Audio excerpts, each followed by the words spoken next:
Okay,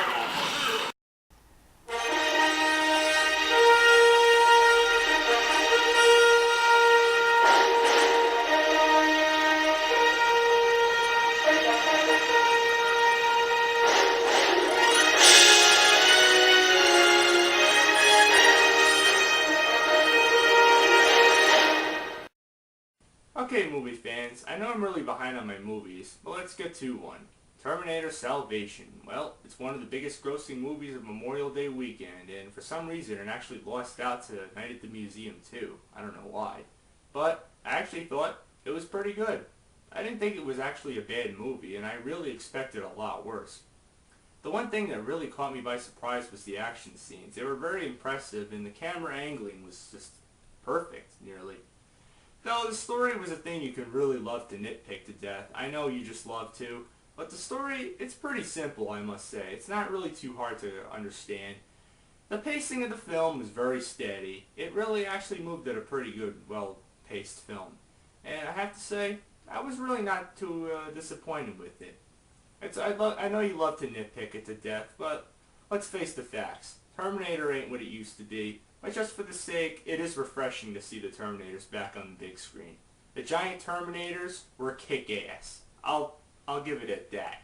Those were awesome. As soon as I saw them on the screen, I was like, oh yeah, awesome.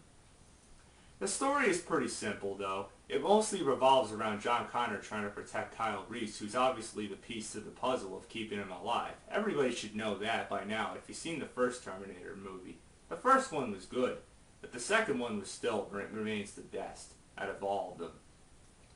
But this film though is a bit distant from the first three films, because it shows the aftermath, and I'm sure most of you know the fact that the song that they play in this film is actually the song that they played in the second one.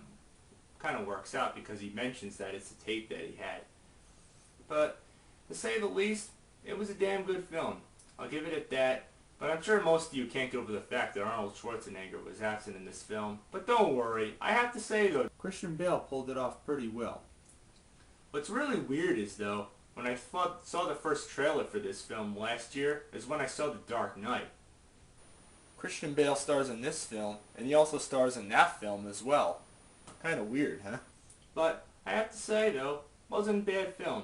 If you really lose yourself to this film for a good 2 hours, you might enjoy it. It's a hell of a good ride. The action scenes are what well paces the film. In fact, they well pace every action film that you probably see.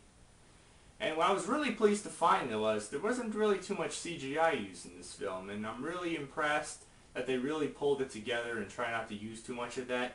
I really hate how CGI animation's abused in most films. Like with Indiana Jones last year, it really gives that synthetic look to a movie, and it really seems like an action scene is rushed terribly. And not bad. I have to say though, they pulled it together pretty well for this film. Not bad. Could have been better. Could have been worse. But thanks again, Hollywood. You've done a pretty damn good job. It was nice seeing the Terminators on the big screen again, and I have to say, not bad. Pretty good.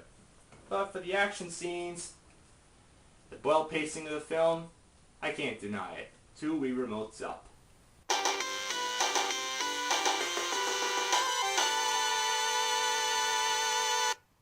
So, till next time, I'll be back.